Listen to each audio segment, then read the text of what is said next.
Every chapter in this book has been building toward this moment.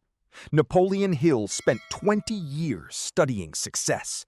But in chapter 15, he turns the lens in the opposite direction and studies failure. He identifies 6 specific fears that have destroyed more dreams, more careers, and more lives than any external force ever could. Fear of poverty, fear of criticism, fear of ill health, fear of loss of love, fear of old age, fear of death. And he does not just name them. He dissects them. He shows you exactly how they operate, how they hide inside your daily thoughts and decisions, and most importantly, how to defeat them. And chapter 16, the final chapter, is unlike anything else in the book. Hill presents 57 of the most common excuses human beings use to explain why they have not achieved what they are capable of. He calls them alibis, and as you hear them one by one, you will recognize yourself in more of them than you are comfortable admitting. That discomfort is the point. It is Hill's final gift to the reader. This is Think and Grow Rich by Napoleon Hill, chapters 15 and 16, the final chapters. No cuts, no summaries, the complete experience. Before we begin, this is the final video of the Think and Grow Rich full audiobook series. Every previous chapter is in the playlist, in order, linked in the description. If you are new here, do not start here. Go to the playlist, start from chapter 1, and come back. What Hill shares in these final 2 chapters will only hit the way it is supposed to if you have walked the entire journey. For those who have been with us from the very beginning, this is it. Today, we finish the book, chapters 15 and 16. Let us continue. Great achievement is usually born of great sacrifice and is never the result of selfishness. Chapter 15. The Sixth Sense. The Door to the Temple of Wisdom. The 13th Step Toward Riches. The 13th principle is known as the Sixth Sense, through which infinite intelligence may and will communicate voluntarily without any effort from or demands by the individual. This principle is the apex of the philosophy of success. It can be assimilated, understood, and applied only by first mastering the other 12 principles. The sixth sense is that portion of the subconscious mind that has been referred to as the creative imagination. It has also been referred to as the receiving set through which ideas, plans, and thoughts flash into the mind. The flashes are sometimes called hunches or inspirations. The sixth sense defies description. It cannot be described to a person who has not mastered the other principles of this philosophy, because such a person has no knowledge and no experience with which the sixth sense may be compared. After you have mastered the principles in this book, you will be prepared to accept as truth a statement that may otherwise be incredible to you. Through the sixth sense, you will be warned of impending dangers in time to avoid them and notified of opportunities in time to embrace them. As you develop your sixth sense, it is almost as though a guardian angel comes to you to be of help and assistance, a guardian angel who will open to you at all times the door to the temple of wisdom. Miracles of the Sixth Sense. I am not a believer in, nor an advocate of, miracles, for the simple reason that I have enough knowledge of nature to understand that nature never deviates from her established laws. However, I believe that some of nature's laws are so incomprehensible that they produce what appear to be miracles. The sixth sense comes as near to being a miracle as anything I have ever experienced. This much I do know, that there is a power, or a first cause, or an intelligence which permeates every atom of matter and embraces every unit of energy perceptible to man. I know that this infinite intelligence is the thing that converts acorns into oak trees, causes water to flow downhill in response to the law of gravity, follows night with day and winter with summer, each maintaining its proper place and relationship to the other. Through the philosophy explained in this book, this intelligence can help turn your desires into concrete or material form. I know this because I have experimented with it, and I have experienced it. Step by step through the preceding chapters, you have been led to this, the last principle. If you have mastered each of the preceding principles, you are now prepared to accept, without being skeptical, the extraordinary claims made here. If you have not mastered the other principles, you must do so before you may determine definitely whether or not the claims made in this chapter are fact or fiction. Let great people shape your life. I have never completely divested myself of the habit of hero worship. While I was passing through the stage of hero worship, I found myself trying to imitate those whom I most admired. My experience has taught me that the next best thing to being truly great is to emulate the great, to try to act like them, be like them, and feel like them as much as I could. I discovered that the faith with which I tried to imitate my idols gave me great capacity to do so quite successfully. Long before I had ever written a line for publication or delivered a speech in public, I followed the habit of reshaping my own character by trying to imitate the 9 men whose lives and life works had been most impressive to me. These 9 men were Emerson, Paine, Edison, Darwin, Lincoln, Burbank, Napoleon, Ford, and Carnegie. Every night, over a long period of years, I held an imaginary council meeting with this group, whom I called my invisible counselors. This is how I did it. Just before going to sleep at night, I would shut my eyes and see, in my imagination, this group of men seated with me around my council table. Here I had not only an opportunity to sit among those whom I considered to be great, but I actually dominated the group by serving as the chairman. I had a very definite purpose in using my imagination in this way. My purpose was to rebuild my own character, so it would become a composite of the characters of my imaginary counselors. Realizing that I had to overcome the handicap of being born and raised in an environment of ignorance and superstition, I deliberately assigned myself the task of voluntary rebirth through the method I have described above. Building character through autosuggestion. I knew, of course, that we all become what we are because of our dominating thoughts and desires.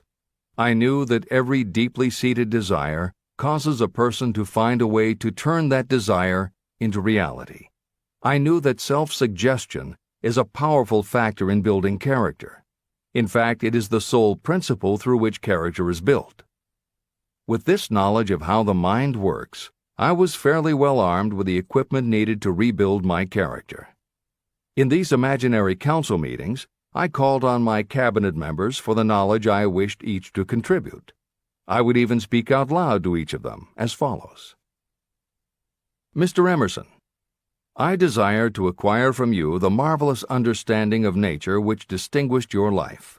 I ask that you impress upon my subconscious mind those qualities you possessed that enabled you to understand and adapt yourself to the laws of nature. Mr. Burbank, I request that you pass on to me the knowledge that enabled you to so harmonize the laws of nature that you caused the cactus to shed its thorns and become an edible food. Give me access to the knowledge that enabled you to make 2 blades of grass grow where but 1 grew before. Napoleon, I desire to acquire from you the marvelous ability you possess to inspire men and will rouse them to greater and more determined spirit of action. I desire also to acquire the spirit of enduring faith, which enabled you to turn defeat into victory and to surmount staggering obstacles. Mr. Paine, I desire to acquire from you the freedom of thought and the courage and clarity with which to express convictions which so distinguished you. Mr. Darwin, I wish to acquire from you the marvelous patience and ability to study cause and effect without bias or prejudice so exemplified by you in the field of natural science. Mr. Lincoln, I desire to build into my own character the keen sense of justice, the untiring spirit of patience, the sense of humor, the human understanding, and the tolerance that were your distinguishing characteristics. Mr. Carnegie, I wish to acquire a thorough understanding of the principles of organized effort, which you use so effectively in the building of a great industrial enterprise. Mr. Ford, I wish to acquire your spirit of persistence, the determination, poise, and self-confidence that have enabled you to master poverty and to organize, unify, and simplify human effort so I may help others to follow in your footsteps. Mr. Edison, I wish to acquire from you the marvelous spirit of faith with which you have uncovered so many of nature's secrets, the spirit of unremitting toil with which you have so often wrested victory from defeat. The startling power of imagination. My method of addressing the members of my imaginary cabinet would vary according to the traits of character I was most interested in acquiring. I studied the records of their lives with painstaking care. After some months of this nightly procedure, I was astounded as each time my imaginary counselors started to become more and more real to me. Each of these 9 men developed individual characteristics that surprised me. For example, Lincoln developed the habit of always being late, then walking around in solemn parade. He always wore an expression of seriousness on his face. Rarely did I see him smile. This was not true of the others. Burbank and Payne often indulged in witty repartee, which seemed at times to shock the other members of the cabinet. On one occasion, Burbank was late. When he came, he was excited with enthusiasm and explained that he had been late because of an experiment he was making, through which he hoped to be able to grow apples on any sort of tree. Payne chided him by reminding him that it was an apple that started all the trouble between man and woman.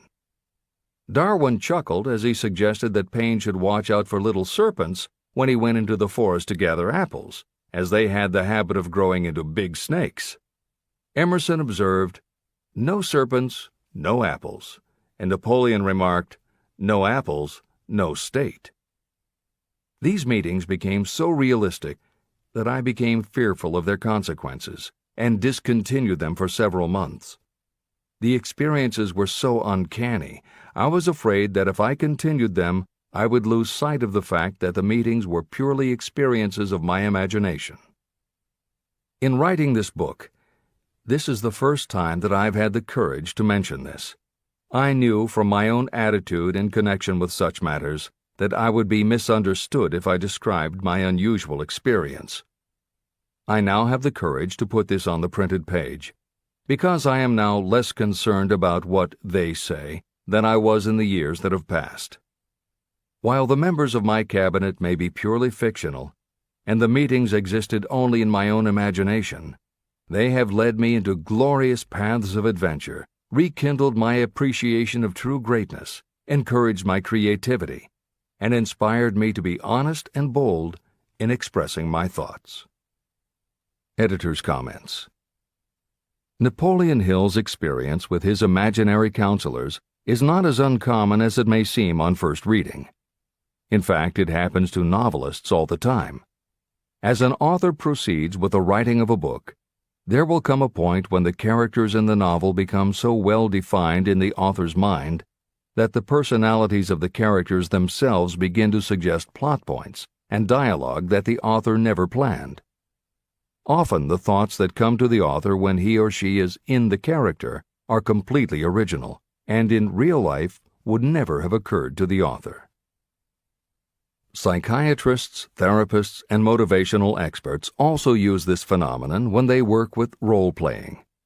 The usual procedure is to ask 2 people to act out a scenario as if they were in each other's shoes.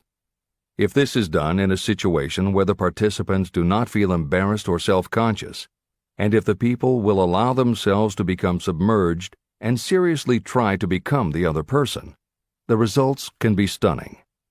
Depending on the faith with which you approach it, you can get not just a general sense of what the other person is going through, but also have flashes of insight, actually feel what the other person feels, and gain a real understanding about the reactions or motivations of others. Why it works is just as much a mystery as why you get hunches. It may be simply that when your imagination creates a character, it doesn't give the character inhibitions, so when you think through the character, your mind is less restricted.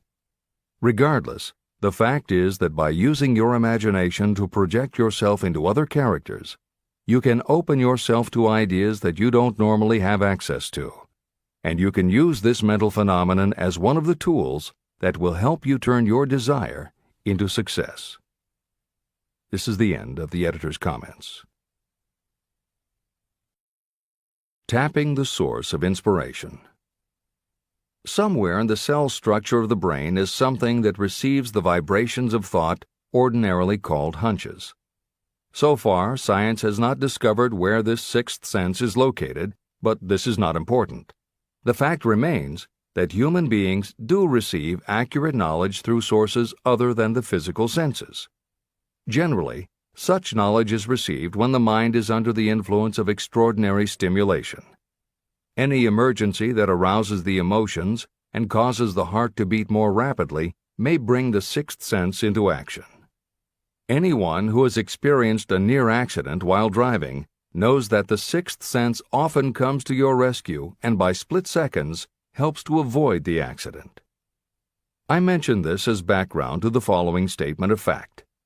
On many occasions when I have faced emergencies, some of them so grave that my life was in jeopardy, I have been miraculously guided past these difficulties through the influence of my invisible counselors. My original purpose in conducting council meetings with imaginary beings was solely to use autosuggestion to impress upon my subconscious mind certain characteristics that I wanted to acquire. In more recent years, my experimentation has taken on an entirely different trend. I now go to my imaginary counselors with every difficult problem that confronts me and my clients. During my meetings with these invisible counselors, I find my mind most receptive to ideas, thoughts, and knowledge that reach me through the sixth sense. The results are often astonishing, although I do not depend entirely on this form of counsel. The sixth sense is not something that one can take off and put on at will. Ability to use this great power comes slowly through application of the other principles outlined in this book. No matter who you are, or what may have been your purpose in reading this book, you can profit by it even if you don't fully understand how or why the principle described in this chapter works. This is especially true if your major purpose is that of accumulation of money or other material things. This chapter on the sixth sense was written because the book is designed to present a complete philosophy by which individuals may unerringly guide themselves in attaining whatever they ask of life. The starting point of all achievement is desire. The finishing point is the kind of knowledge that leads to understanding of yourself, understanding of others, understanding of the laws of nature, and the recognition and understanding of happiness.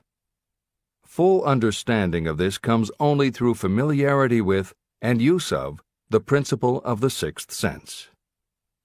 In reading this chapter, you may have found yourself lifted to a high level of mental stimulation. Splendid! Come back to this again a month from now, read it once more, and observe that your mind will soar to a still higher level of stimulation. Repeat this experience from time to time, giving no concern as to how much or how little you learn at the time. Eventually, you will find yourself in possession of a power that will enable you to throw off discouragement, master fear, overcome procrastination, and draw freely upon your imagination. Then you will have felt the touch of that unknown something that has been the moving spirit of every truly great thinker, leader, artist, musician, writer, or statesman. Then you will be in a position to transmute your desires into their physical or financial counterpart as easily as you may lie down and quit at the first sign of opposition. Before we move into the final chapter, you have now listened to 15 chapters of one of the most important books ever written. Very few people who pick up Think and Grow Rich ever make it to this page. You did. If this series has been part of your journey, leave a comment below. Tell me which chapter changed something in you. I read every one. And if you know someone who needs this book, share this playlist with them. Give them the same experience you just had. The man who actually knows just what he wants in life has already gone a long way toward attaining it. Chapter 16. The 6 Ghosts of Fear. How many are standing in your way? Take inventory of yourself as you read this closing chapter and find out how many of the ghosts are standing in your way. Before you can put any portion of this philosophy into successful use, your mind must be prepared to receive it. The preparation is not difficult. It begins with study, analysis, and understanding of 3 enemies that you will have to clear out: indecision, doubt, and fear. The 6th sense will never function while these 3 negatives, or any one of them, remain in your mind.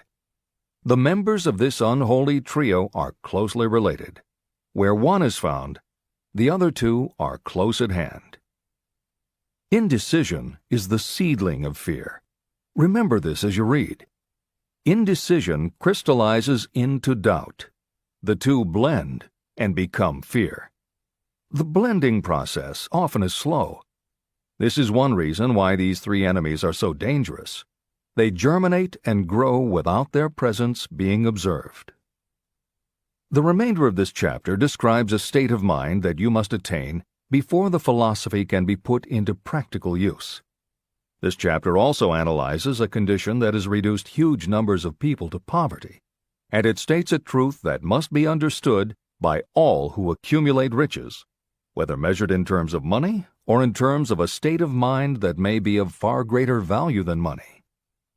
The purpose of this chapter is to turn the spotlight of attention on the cause and the cure of the 6 basic fears. Before you can master an enemy, you must know its name, its habits, and where to attack it. As you read, analyze yourself carefully and determine which, if any, of the 6 common fears have attached themselves to you. And keep in mind that sometimes they are hidden in the subconscious mind, where they are difficult to locate and still more difficult to eliminate. The 6 basic fears. There are 6 basic fears. At one time or another, every person suffers from some combination of these fears. Most people are fortunate if they do not suffer from the entire 6. Named in the order of their most common appearance, they are the fear of poverty, the fear of criticism, the fear of ill health, the fear of loss of love of someone, the fear of old age, and the fear of death. All other fears are of minor importance and are in fact just variations on these 6.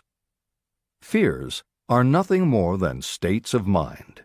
Your state of mind is subject to your control and direction. You can create nothing that you do not first conceive in the form of an impulse of thought. The following statement is of even greater importance. Thought impulses begin immediately to translate themselves into their physical equivalent, whether those thoughts are voluntary or involuntary. Even thought impulses that are picked up by mere chance, thoughts that have been released by other minds, may determine your financial, business, professional, or social destiny just as surely as the thoughts that you create by intent and design. This circumstance also explains why some people seem to be lucky, while others of equal or greater ability, training, experience, and brain capacity seem destined to have misfortune. The explanation is that you have the ability to completely control your own mind.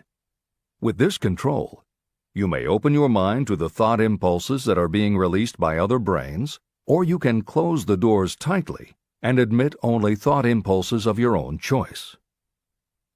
Nature has endowed human beings with absolute control over only one thing, and that one thing is thought. This fact, coupled with the additional fact that everything we create begins in the form of a thought, leads us very near to the principle by which fear may be mastered. If it is true that all thought has a tendency to clothe itself in its physical equivalent, and this is true beyond any reasonable room for doubt, it is equally true that thought impulses of fear and poverty cannot be translated into terms of courage and financial gain. The first basic fear: the fear of poverty. There can be no compromise between poverty and riches. The two roads that lead to poverty and riches travel in opposite directions. If you want riches, you must refuse to accept any circumstance that leads toward poverty. The word riches is used in its broadest sense, meaning financial, spiritual, mental, and material wealth. The starting point of the path that leads to riches is desire. In Chapter 3, you received full instructions for the proper use of desire. In this chapter on fear, you have complete instructions for preparing your mind to make practical use of desire. Here is the place to give yourself a challenge, which will definitely determine how much of this philosophy you have absorbed. Here is the point at which you can tell what the future holds in store for you. If, after reading this chapter, you are willing to accept poverty, you may as well make up your mind to receive poverty. This is one decision you cannot avoid. But if you demand riches, determine what form and how much will be required to satisfy you. You know the road that leads to riches. You have been given a roadmap. If you follow it, it will keep you on that road. If you neglect to make the start, or stop before you arrive, no one will be to blame but you. This responsibility is yours. No excuse will save you from accepting the responsibility if you now fail or refuse to demand riches of life. All you need is one thing. Incidentally, the only thing you can control, and that is a state of mind. A state of mind is something that is up to you. It cannot be purchased. It must be created.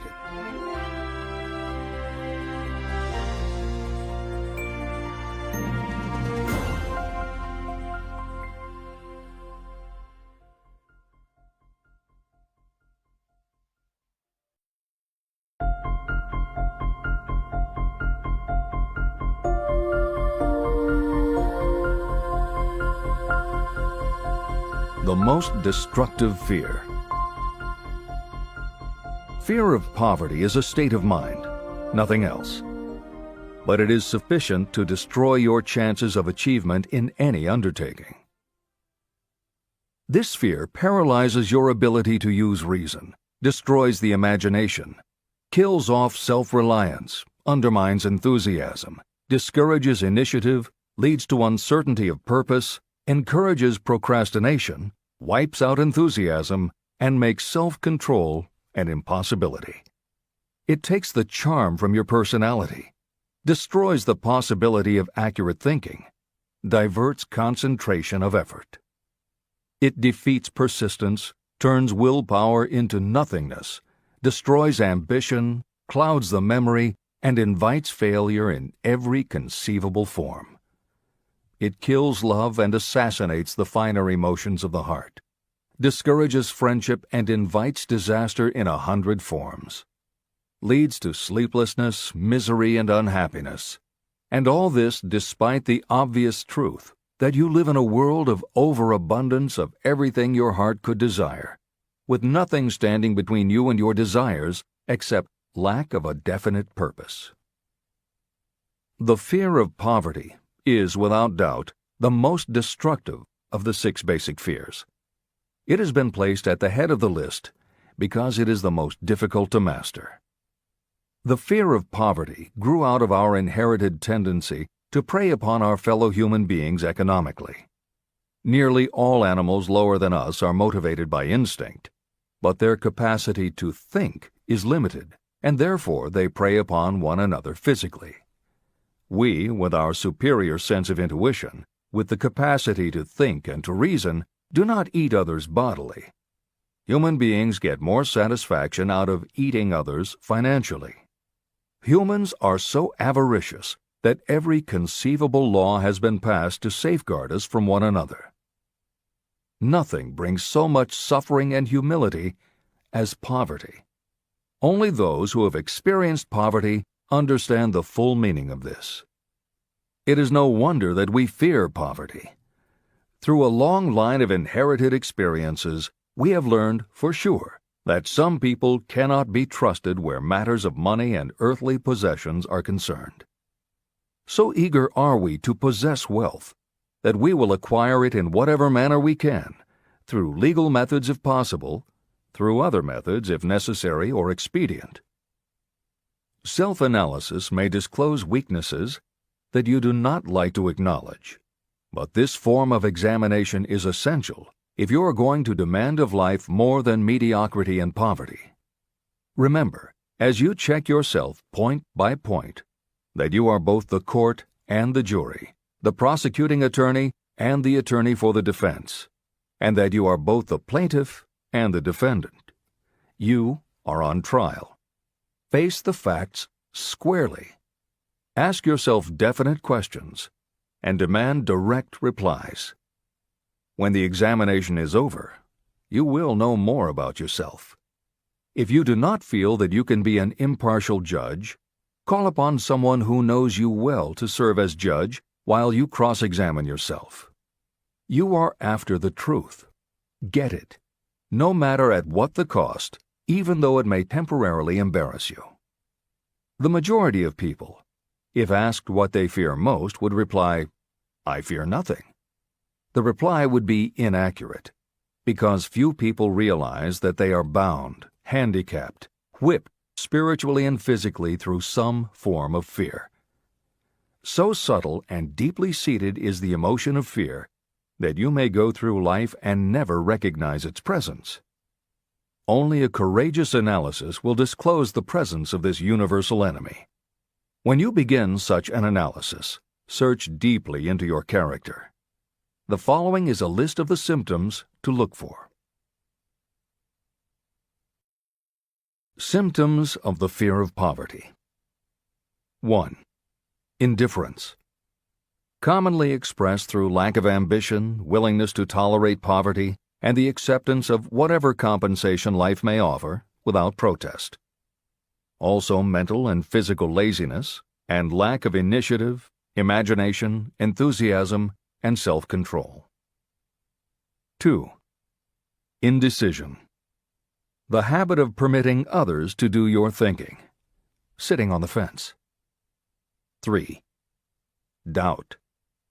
Generally expressed through alibis and excuses designed to cover up, explain away, or apologize for your failures. Sometimes expressed in the form of envy of those who are successful, or by criticizing them. 4. Worry. Usually expressed by finding fault with others, a tendency to spend beyond your income, neglect of personal appearance, scowling and frowning, nervousness, lack of poise, self-consciousness, and often the use of alcohol or drugs. 5. Overcaution. The habit of looking for the negative side of every circumstance. Thinking and talking about possible failure instead of concentrating on succeeding. Knowing all the roads to disaster, but never searching for the plans to avoid failure. Waiting for the right time to begin, until the waiting becomes a permanent habit. Remembering those who have failed and forgetting those who have succeeded. Seeing the hole in the donut, but overlooking the donut around the hole.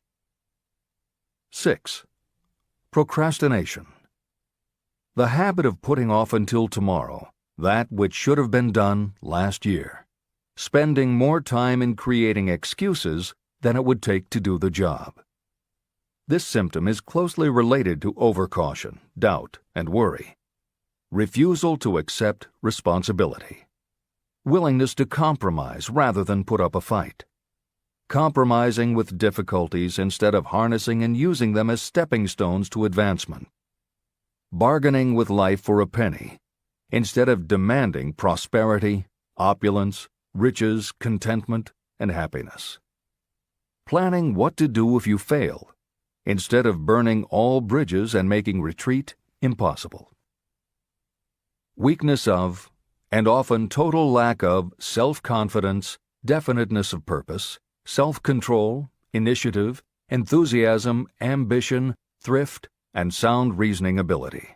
Expecting poverty instead of demanding riches. Associating with those who accept poverty instead of seeking the company of those who demand and receive riches. Money talks. Some will ask, why did you write a book about money? Why measure riches in dollars alone? Some will believe, and rightly so, that there are other forms of riches more desirable than money. Yes, there are riches that cannot be measured in terms of dollars. But there are also millions of people who say, "Give me all the money I need, and I will find everything else I want."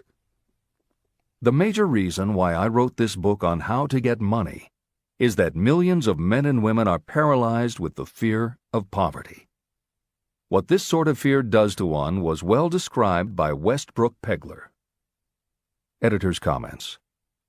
James Westbrook Pegler was a controversial newspaper columnist for the Chicago Daily News and the Washington Post. Although his career lasted into the 1960s, he was most widely read and quoted during the 1930s and 1940s. During that period, he went from being a public supporter of Franklin Roosevelt and the New Deal policies to the opposite end of the political spectrum, championing conservative points of view. Pegler was also the author of 3 books based on his columns, and in 1940 won the Pulitzer Prize for his expose of union racketeering. This is the end of the editor's comments. We continue with the article by Westbrook Pegler. Money is only clamshells or metal discs or scraps of paper, and there are treasures of the heart and soul which money cannot buy. But most people, being broke, are unable to keep this in mind and sustain their spirits.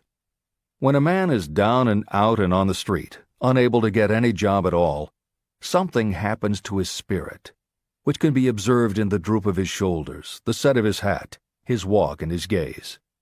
He cannot escape a feeling of inferiority among people with regular employment, even though he knows they are definitely not his equals in character, intelligence, or ability. These people, even his friends, feel, on the other hand, a sense of superiority and regard him, perhaps unconsciously, as a casualty. He may borrow for a time, but not enough to carry on in his accustomed way, and he cannot continue to borrow very long.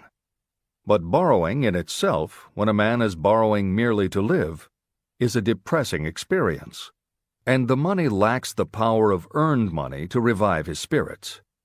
Of course, none of this applies to bums or habitual ne'er-do-wells, but only to men of normal ambitions and self-respect. Women in the same predicament must be different. We somehow do not think of women at all in considering the down-and-outers. They are scarce in the bread lines, they rarely are seen begging on the streets, and they are not recognizable in crowds by the same plain signs which identify busted men.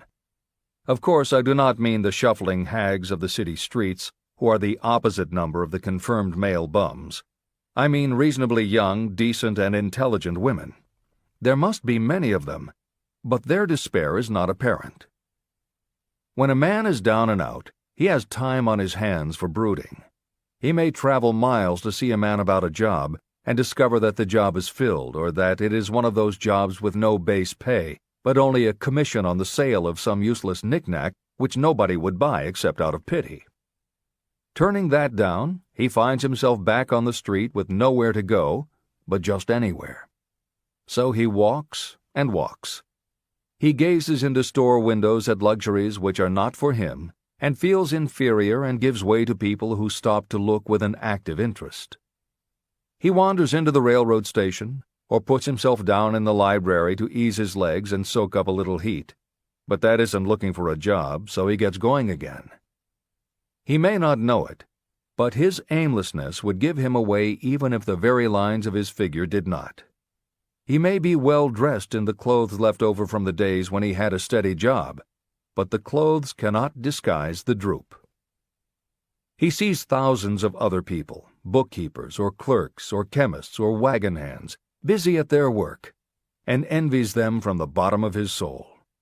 They have their independence, their self-respect and manhood, and he simply cannot convince himself that he is a good man too, though he argue it out and arrive at a favorable verdict hour after hour. It is just money which makes this difference in him. With a little money, he would be himself again. This is the end of the article by Westbrook Pegler. The second basic fear, the fear of criticism. Just how we originally came by this fear, no one can say definitely, but one thing is certain: we have it in a highly developed form. I am inclined to attribute the basic fear of criticism to that part of our inherited nature that prompts us not only to take away other people's goods and wares, but also to justify our actions by criticism of the character of others.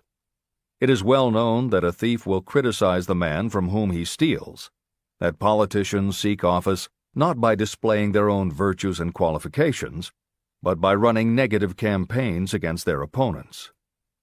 Designers and clothing manufacturers have not been slow to take advantage of this basic fear of criticism. Every season, styles change. Who establishes the styles? Certainly not the purchaser. It is the designers and manufacturers. Why do they change the styles so often? The answer is obvious. They change the styles so they can sell more clothes. The fear of criticism robs people of their initiative, destroys their power of imagination, limits their individuality, takes away their self-reliance, and does them damage in 100 other ways.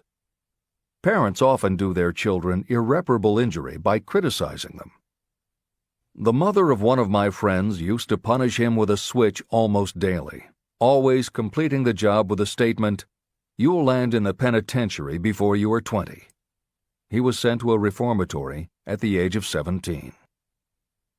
Editor's comments. Modern psychotherapy is well aware of the circumstance that Hill describes in the preceding paragraph. In the chapters on autosuggestion and hypnosis, reference was made to childhood traumas that result in phobias, compulsive behaviors, fixations, or complexes. However, there are instances in which the implanting of a suggestion is much more subtle. Hypnotherapists have found that common phrases such as, "Don't you ever say no to me again," "I'm afraid she'll never get over it," or "You're just like your father," can hamper a person's abilities later in life if such phrases were said often enough or at a time when a child was particularly vulnerable. This is the end of the editor's comments. Criticism is the one form of service of which everyone has too much. Everyone has a stock of it, which is handed out gratis whether called for or not. Your nearest relatives are often the worst offenders. It should be recognized as a crime. In reality, it is a crime of the worst nature for any parent to build inferiority complexes in the mind of a child through unnecessary criticism. Employers who understand human nature get the best there is in people not by criticism, but by constructive suggestion. Parents may accomplish the same results with their children. Criticism will plant fear in the human heart, or resentment, but it will not build love or affection. Symptoms of the fear of criticism. This fear is almost as universal as the fear of poverty, and its effects are just as fatal to personal achievement, mainly because this fear destroys initiative and discourages the use of imagination. The major symptoms of the fear are: 1. self-consciousness, generally expressed through nervousness, timidity in conversation and in meeting strangers, awkward movements, and shifting of the eyes. 2.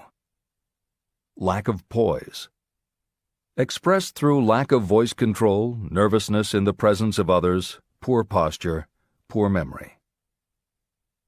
3. Personality weaknesses, lacking in firmness of decision, personal charm, and ability to express opinions definitely. The habit of sidestepping issues instead of meeting them squarely. Agreeing with others without careful examination of their opinions. 4. Inferiority complex. The habit of expressing your own self-approval as a means of covering up your feeling of inferiority. Using big words to impress others, often without knowing the real meaning of the words. Imitating others in dress, speech, and manners. Boasting of imaginary achievements, and acting superior to cover up the fact that you feel inferior. 5. Extravagance. The habit of trying to keep up with the Joneses and spending beyond your income. 6. Lack of initiative. Failure to embrace opportunities for self-advancement, fear to express opinions, lack of confidence in your own ideas, giving evasive answers to questions asked by superiors, hesitancy of manner and speech, deceit in both words and deeds. 7. Lack of ambition. Mental and physical laziness, lack of self-assertion, slowness in reaching decisions, being too easily influenced, the habit of accepting defeat without protest, or quitting an undertaking when opposed by others. Also the habit of criticizing others behind their backs and flattering them to their faces, suspicion of other people without cause, lack of tactfulness of manner and speech, and unwillingness to accept the blame for mistakes. The third basic fear, the fear of ill health. This fear may be traced to both physical and social heredity. It is closely associated with the causes of fear of old age and the fear of death. We fear ill health because of the terrible pictures that have been planted in our minds of what may happen if death should overtake us. We also fear it because of the economic toll that it may claim. One reputable physician estimated that 75% of all people who visit doctors are suffering with hypochondria, imaginary illness. It has been shown that the fear of disease, even when there is not the slightest cause for fear, often produces the physical symptoms of the disease feared. Powerful and mighty is the human mind. It builds or it destroys. Through a series of experiments, my staff proved how susceptible people are to the power of suggestion. We asked 3 acquaintances to visit separately with the victim. They were instructed to pose the question, "What ails you? You look terribly ill." The first questioner provoked a grin from him and a nonchalant, "Oh, nothing, I'm all right." The second questioner was answered with a statement, "I don't know exactly, but I do feel badly." The third questioner was met with the admission that the victim was actually feeling ill. Editor's comment. Hill's experiment is one that you do not want to carry too far. It is not that different from the principle behind certain religious sects whose members take vengeance on their enemies by hexing or placing a spell on a victim. The spell only works because the victim believes that spells can be cast and that it is possible he or she could be hexed. When the hex victim is informed that someone has cast a spell on them, they accept that it is possible, and their mind does the rest. The same theory operated when Hill's associate was told 3 times that he looked ill. He believed it was possible. Being told 3 times was convincing, and his mind went to work and made it so. This is the end of the editor's comment. There is overwhelming evidence that disease sometimes begins in the form of negative thought impulse. Such thoughts may be planted in your mind by suggestion or created by you in your own mind. Doctors send patients to new climates for their health because a change of mental attitude is necessary. The seed of fear of ill health lives in every human mind. Worry, fear, discouragement, or disappointment can cause this seed to germinate and grow. Symptoms of the fear of ill health. The symptoms of this almost universal fear are: 1. Autosuggestion. The habit of negative use of self-suggestion by looking for and expecting to find symptoms of all kinds of disease. Enjoying your imaginary illness and speaking of it as being real. The habit of trying fads and isms recommended by others as having therapeutic value. Talking to others of operations, accidents, and other forms of illness. Experimenting with diets, physical exercises, weight loss systems without professional guidance. Trying home remedies, patent medicines, and quack remedies. 2. Hypochondria, a medical term for imaginary disease. The habit of excessively talking about illness, and by concentrating the mind on disease, you begin to expect it to happen to you. Nothing that comes in bottles can cure this condition. It is brought on by negative thinking, and nothing but positive thought can cure it. Hypochondria is said to do as much damage on occasion as the real disease might do. 3. Exercise. Fear of ill health often interferes with proper physical exercise and results in overweight. 4. Susceptibility. Fear of ill health breaks down your natural resistance, which makes you susceptible to real disease. The fear of ill health is often related to the fear of poverty, especially in the case of the hypochondriac, who constantly worries about the possibility of having to pay doctor's bills, hospital bills, etc. This type of person spends much time preparing for sickness, talking about death, saving money for cemetery plots, burial expenses, and such. 5. Self-coddling. The habit of seeking sympathy. The habit of feigning illness to cover your laziness or to serve as an alibi for lack of ambition. People often resort to this trick to avoid work. 6. Intemperance. The habit of using alcohol or drugs to destroy pain instead of eliminating the cause. 7. The habit of reading about illness and worrying over the possibility of being stricken by it. The fourth basic fear. The fear of loss of love. Jealousy and other similar forms of neurosis grow out of our fear of the loss of love of someone. This fear is the most painful of all the 6 basic fears. It probably plays more havoc with the body and mind than any of the other basic fears. Editor's comment. By way of introduction to each of the 6 basic fears, Napoleon Hill usually postulates how the fear originated in humans. In the original edition of this book, he suggested that the fear of loss of love may have started with prehistoric man's habit of stealing his neighbor's mate and taking liberties with her whenever he could. Though amusing, this theory does not take into account that women fear the loss of a love just as profoundly as men do, and both men and women fear losing the love of not just their mates, but also of family members and others with whom they are close. How the emotion of love originated may remain a mystery, but there is no mystery about how we feel when we lose it. This is the end of the editor's comment. The fourth basic fear. The fear of loss of love. Jealousy and other similar forms of neurosis grow out of our fear of the loss of love of someone.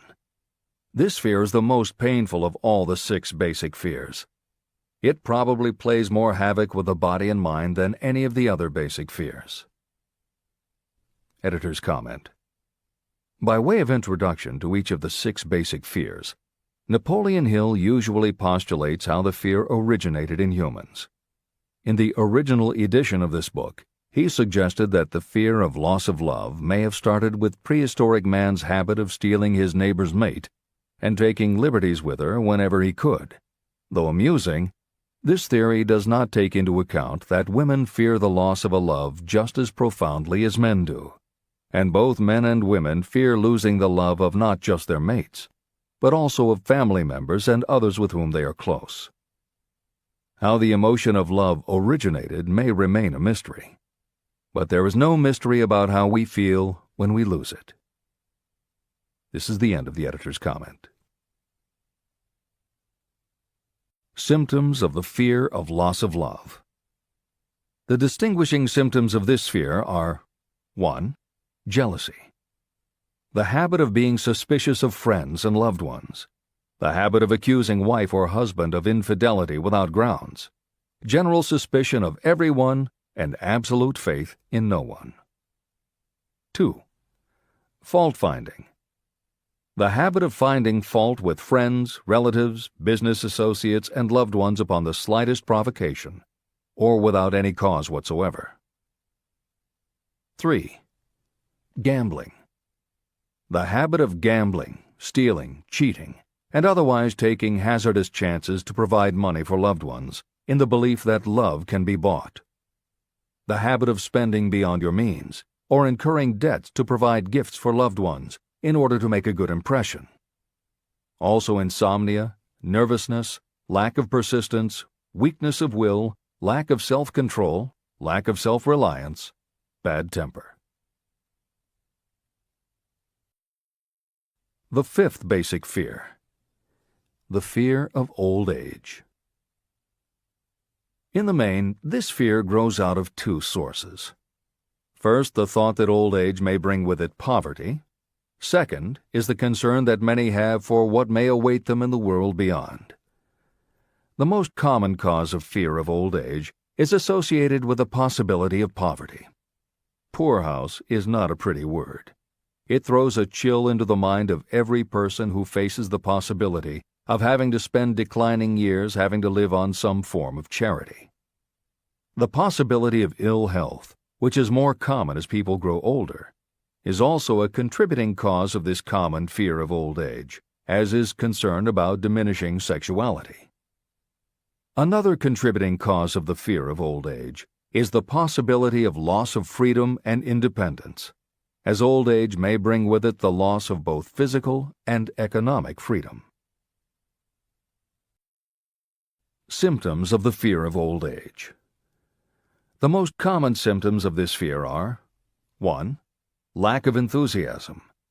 The tendency to slow down and develop an inferiority complex, falsely believing you are slipping because of age. The habit of killing off initiative, imagination, and self-reliance by falsely believing you are too old to exercise these qualities. 2. Self-consciousness of speech. The habit of speaking apologetically of yourself as being old merely because you have reached the age of 40 or 50, instead of reversing the rule and expressing gratitude for having reached the age of wisdom and understanding. 3. Inappropriate dress and action. Trying to appear much younger than your age by going overboard in your attempt to keep up with the style and mannerisms of youth. The sixth basic fear. The fear of death. To some, this is the cruelest of all the basic fears. The reason is obvious. The terrible pangs of fear associated with the thought of death, in the majority of cases, may be charged to religious fanaticism. So-called heathens are less afraid of death than the more civilized. For hundreds of millions of years we have been asking the still unanswered questions, where did I come from? And where am I going? During the darker ages of the past, the more cunning and crafty were not slow to offer the answer to these questions for a price. Come into my tent, embrace my faith, accept my dogmas, and I will give you a ticket that will admit you straight into heaven when you die, says the religious leader. Remain out of my tent, says the same leader, and the devil will take you and burn you throughout eternity. The thought of eternal punishment destroys interest in life and makes happiness impossible. While the religious leader may not actually be able to provide safe conduct into heaven or send you to hell, the possibility of the latter seems terrible. The very thought of it takes hold of the imagination in such a realistic way that it paralyzes reason and sets up the fear of death. The fear of death is not as common now as it was during the age when there were no great colleges and universities.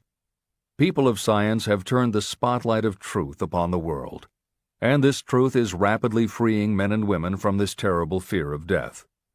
The young men and women who attend the colleges and universities are not easily impressed by fire and brimstone. Through knowledge, the fears of the dark ages that grip the mind have been dispelled. The entire world is made up of only four things: time, space, energy, and matter. In elementary physics, we learn that neither matter nor energy can be created or destroyed. Both matter and energy can be transformed, but neither can be destroyed. Life is energy, if it is anything. If neither energy nor matter can be destroyed, of course life itself cannot be destroyed.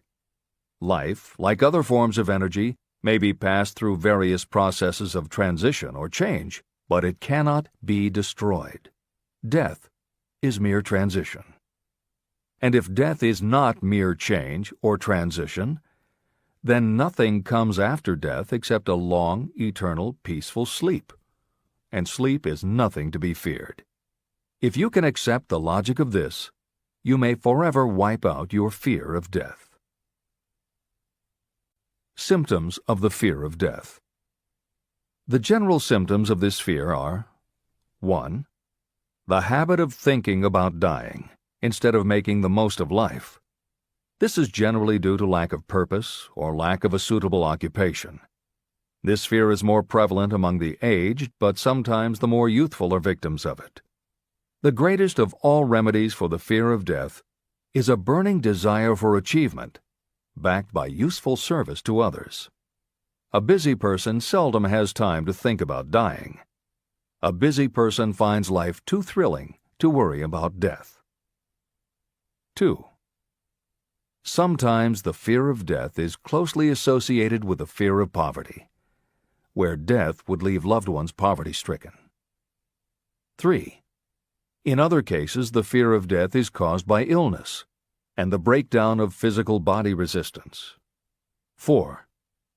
The most common causes of the fear of death are ill health, poverty, lack of appropriate occupation, disappointment over love, insanity, and religious fanaticism. The disaster of worry and destructive thinking. Worry is a state of mind based upon fear. It works slowly but persistently. It is insidious and subtle. Step by step, it digs itself in until it paralyzes the reasoning faculty and destroys self-confidence and initiative. Worry is a form of sustained fear caused by indecision. Therefore, it is a state of mind that can be controlled. An unsettled mind is helpless. Indecision makes an unsettled mind. Most individuals lack the willpower to reach decisions promptly and to stand by them after they have been made. We do not worry over conditions once we have reached a decision to follow a definite line of action. I once interviewed a man who was sentenced to be electrocuted 2 hours later. The condemned man was the calmest of the 8 men who were in the death cell with him. His calmness prompted me to ask him how it felt to know that he was going into eternity in a short while. With a smile of confidence on his face, he said, "It feels fine. Just think, brother, my troubles will soon be over. I've had nothing but trouble all my life. It has been a hardship to get food and clothing. Soon, I will not need these things. I have felt fine ever since I learned for certain that I must die. I made up my mind then to accept my fate in good spirit." As he spoke, he devoured a dinner sufficient for 3 men, eating every mouthful of the food brought to him, and apparently enjoying it as much as if no disaster awaited him. Decision gave this man resignation to his fate. Decision can also prevent one's acceptance of undesired circumstances. Through indecision, the 6 basic fears become translated into a state of worry. Relieve yourself forever of the fear of death by reaching a decision to accept death as an inescapable event. Eliminate the fear of old age by reaching a decision to accept it not as a handicap, but as a great blessing that carries with it wisdom, self-control, and understanding. Master the fear of loss of love by reaching a decision to get along without love, if that is necessary. Defeat the fear of criticism by reaching a decision not to worry about what other people think, do, or say. Overcome the fear of ill health by the decision to forget symptoms, and whip the fear of poverty by reaching a decision to get along with whatever wealth you can accumulate without worry. Kill the habit of worry in all its forms by reaching a general blanket decision that nothing life has to offer is worth the price of worry. With this decision will come poise, peace of mind, and calmness of thought, which will bring happiness.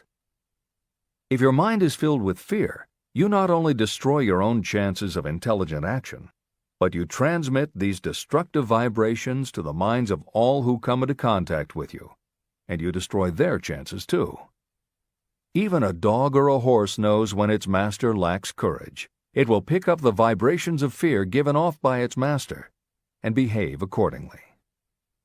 The vibrations of fear pass from one mind to another just as quickly and as surely as the sound of the human voice passes from the broadcasting station to a radio receiver. The person who constantly speaks of negative or destructive thoughts is practically certain to experience the results of those words in the form of destructive feedback. But even negative thoughts without words will come back to you. The release of destructive thought impulses alone also produces feedback in more ways than one. First, and perhaps most important to be remembered, the person who releases thoughts of a destructive nature must suffer damage through the breaking down of creative imagination. Secondly, the presence in the mind of any destructive emotion develops a negative personality, which repels people and often converts them into antagonists. The third source of damage is that negative thoughts not only affect others, but they also embed themselves in the subconscious mind of the person releasing them and there become a part of that person's character. Your business in life is to achieve success. To be successful, you must find peace of mind, acquire the material needs of life, and above all, attain happiness. All of these indications of success begin in the form of thought impulses. You control your own mind. You have the power to feed it whatever thought impulses you choose. With this goes the responsibility of using your mind constructively. You are the master of your own earthly destiny, just as surely as you have the power to control your own thoughts. You may influence, direct, and eventually control your own environment, making your life what you want it to be.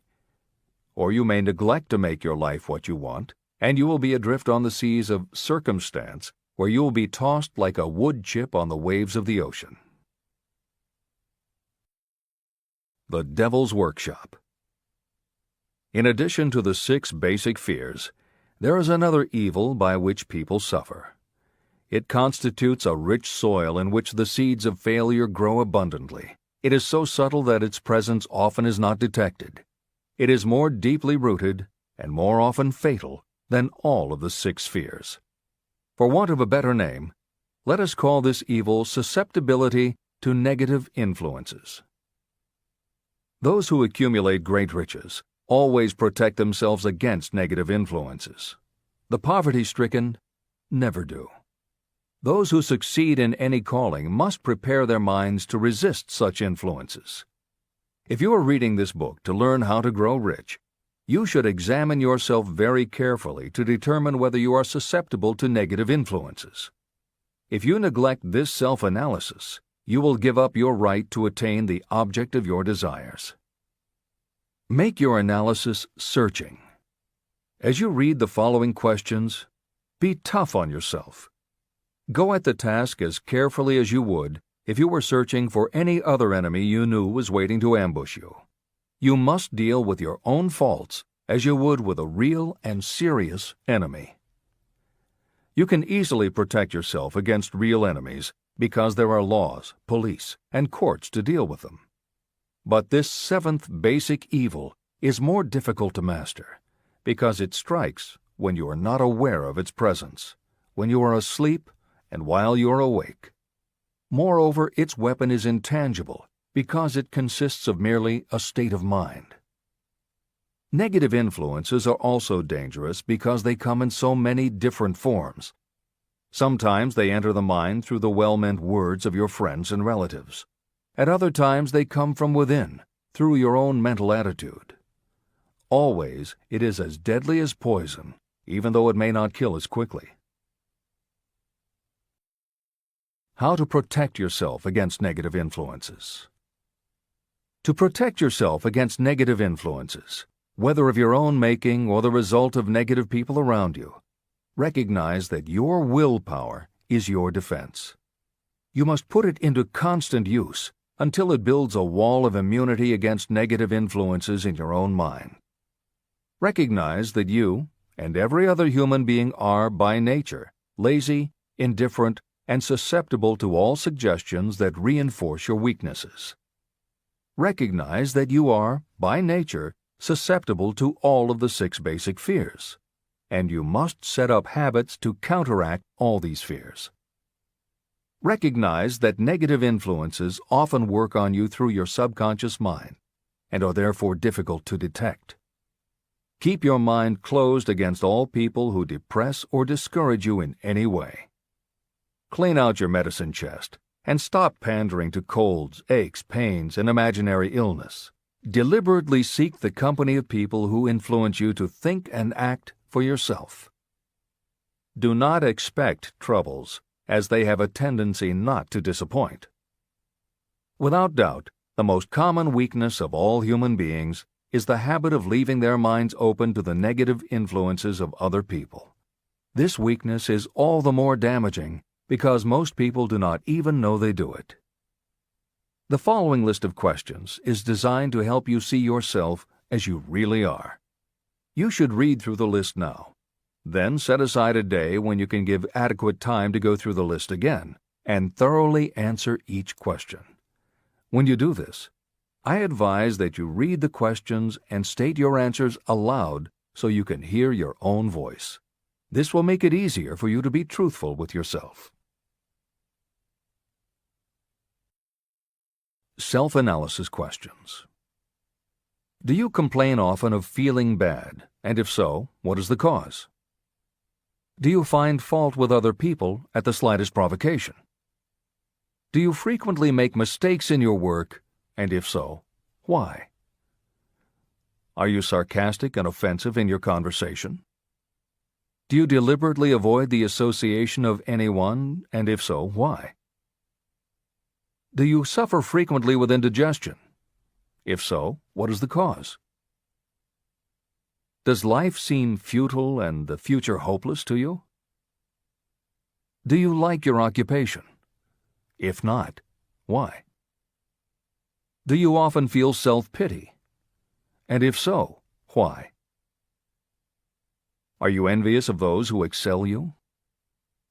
To which do you devote most time, thinking of success or of failure? Are you gaining or losing self-confidence as you grow older? Do you learn something of value from all mistakes? Are you permitting some relative or acquaintance to worry you? If so, why? Are you sometimes excited about life and at other times in the depths of despondency? Who has the most inspiring influence upon you, and for what reason? Do you tolerate negative or discouraging influences that you could avoid? Are you careless of your personal appearance? If so, when and why? Have you learned how to ignore your troubles by being too busy to be annoyed by them? Would you call yourself a spineless weakling if you permitted others to do your thinking for you? How many preventable disturbances annoy you, and why do you tolerate them? Do you resort to alcohol, drugs, cigarettes, or other compulsions to quiet your nerves? If so, why do you not try willpower instead? Does anyone nag you, and if so, for what reason? Do you have a definite major purpose? And if so, what is it, and what plan do you have for achieving it? Do you suffer from any of the 6 basic fears? If so, which ones? Have you developed a method to shield yourself against the negative influence of others? Do you use autosuggestion to make your mind positive? Which do you value most, your material possessions or your privilege of controlling your own thoughts? Are you easily influenced by others against your own judgment? Has today added anything of value to your stock of knowledge or state of mind? Do you face squarely the circumstances that make you unhappy, or do you sidestep the responsibility? Do you analyze all mistakes and failures and try to profit by them, or do you take the attitude that this is not your duty? Can you name 3 of your most damaging weaknesses? What are you doing to correct them? Do you encourage other people to bring their worries to you for sympathy? Do you choose, from your daily experiences, lessons or influences that aid in your personal advancement? Does your presence have a negative influence on other people as a rule? What habits of other people annoy you most? Do you form your own opinions, or do you permit yourself to be influenced by other people? Have you learned how to create a mental state of mind with which you can shield yourself against all discouraging influences? Does your occupation inspire you with faith and hope? Are you conscious of possessing spiritual forces of sufficient power to enable you to keep your mind free from all forms of fear? Does your religion help to keep your mind positive? Do you feel it your duty to share other people's worries? If so, why? If you believe that birds of a feather flock together, what have you learned about yourself by studying the friends whom you attract? What connection, if any, do you see between the people with whom you associate most closely and any unhappiness you may experience? Could it be possible that some person whom you consider to be a friend is, in reality, your worst enemy because of his or her negative influence on your mind? By what rules do you judge who is helpful and who is damaging to you? Are your intimate associates mentally superior or inferior to you? How much time out of every 24 hours do you devote to your occupation, sleep, play and relaxation, acquiring useful knowledge, plain wasted time? Who among your acquaintances encourages you most, cautions you most, discourages you most? What is your greatest worry? Why do you tolerate it?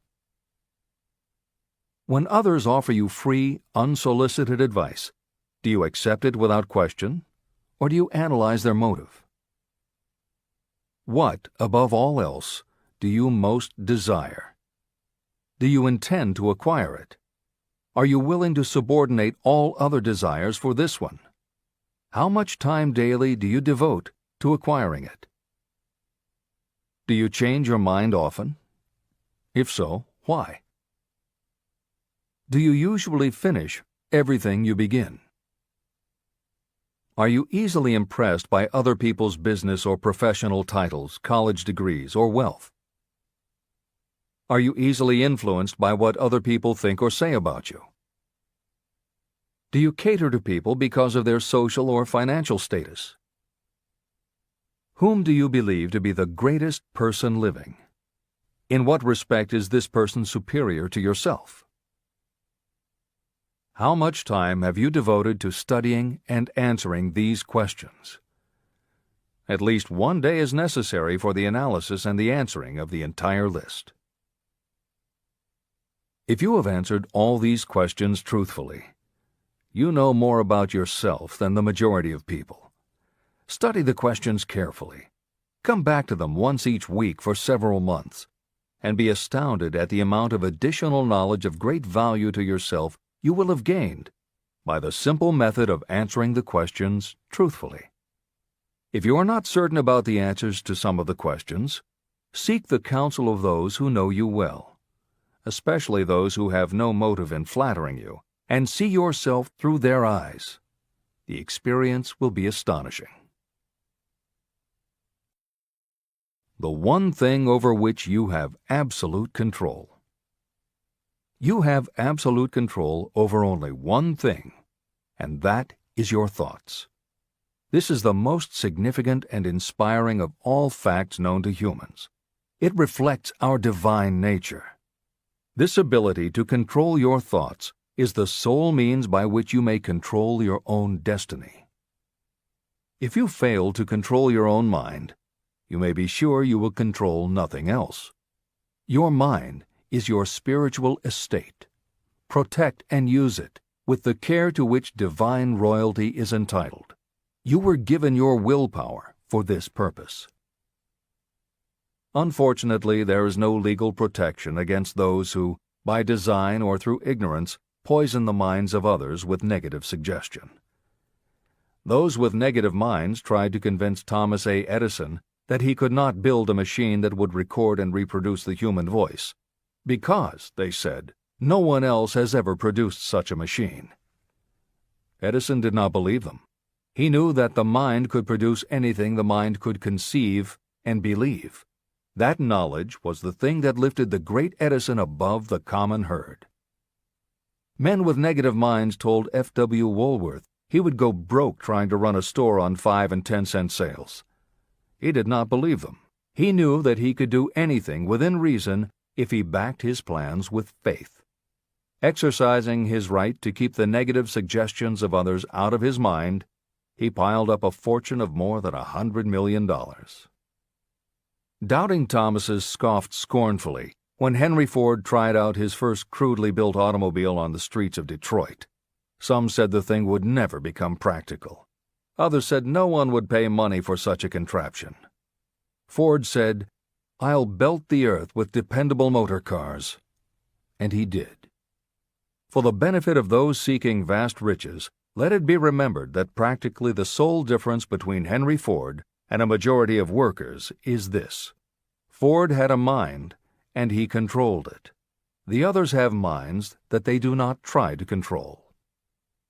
Mind control is the result of self-discipline and habit. You either control your mind, or it controls you. There is no halfway compromise. The most practical method for controlling your mind is the habit of keeping it busy with a definite purpose backed by a definite plan. Study the records of those who achieve noteworthy success, and you will see that they have control over their own minds, and that they exercise that control and direct it toward the attainment of definite objectives. Without this control, success is not possible.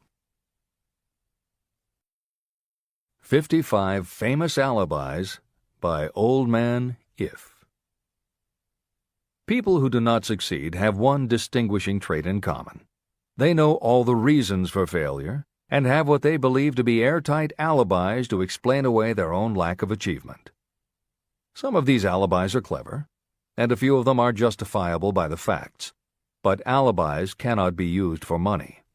The world wants to know only one thing: have you achieved success?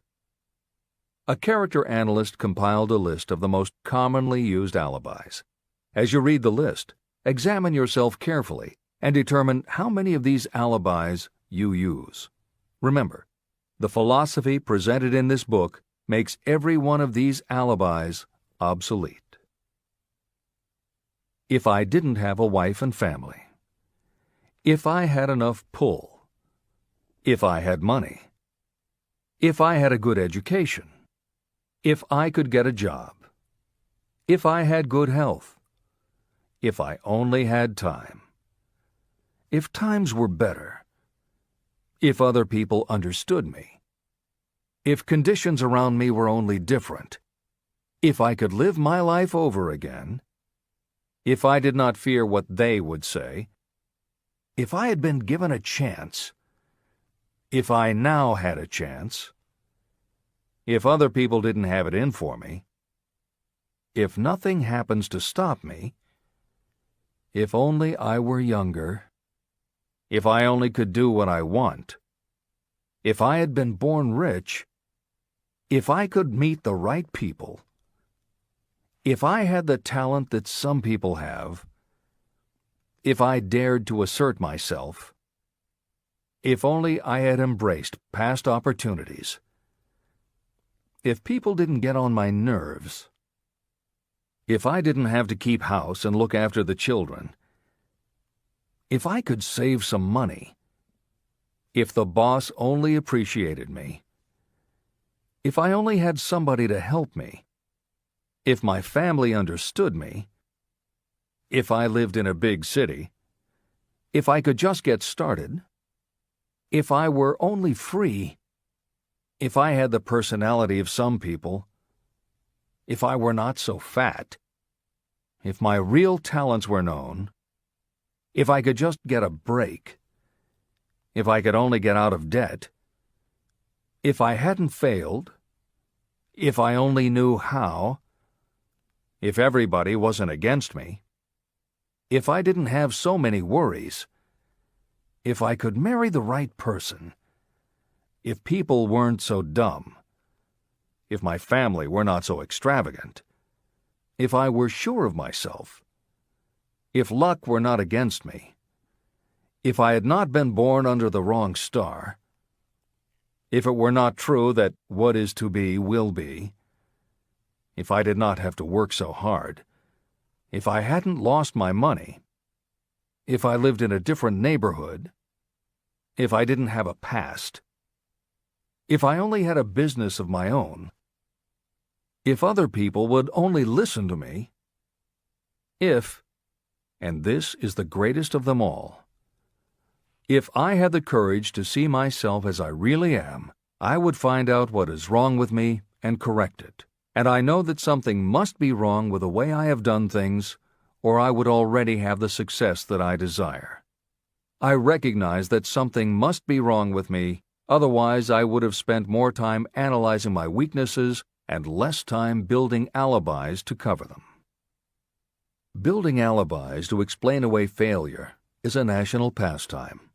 The habit is as old as the human race and is fatal to success. Why do people cling to their pet alibis? The answer is obvious. They defend their alibis because they create them. Your alibi is the child of your own imagination. It is human nature to defend your own brainchild. Building alibis is a deeply rooted habit. Habits are difficult to break, especially when they provide justification for something we do.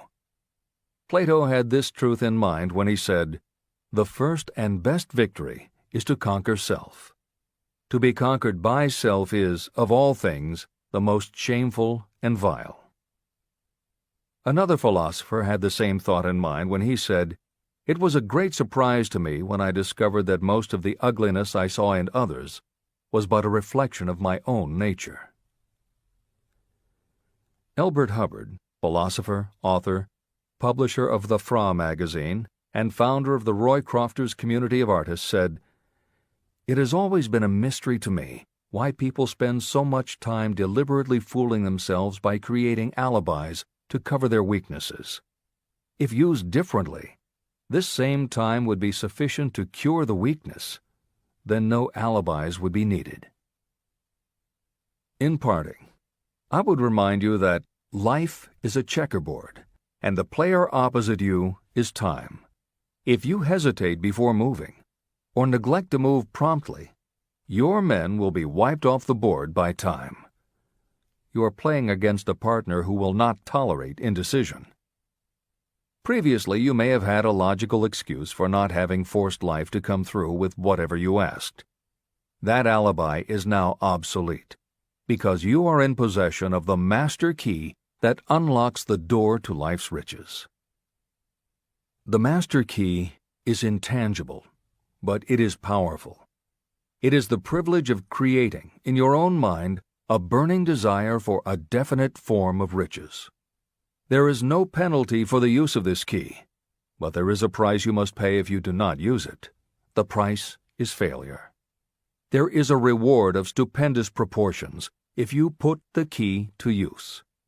It is the satisfaction that will come to you when you conquer self and force life to pay whatever is asked. The reward is worthy of your effort. Will you make the start and be convinced? "If we are related," said the immortal Emerson, "we shall meet." In closing, may I borrow his thought and say, if we are related, we have, through these pages, met. Remember that your real wealth can be measured not by what you have, but by what you are.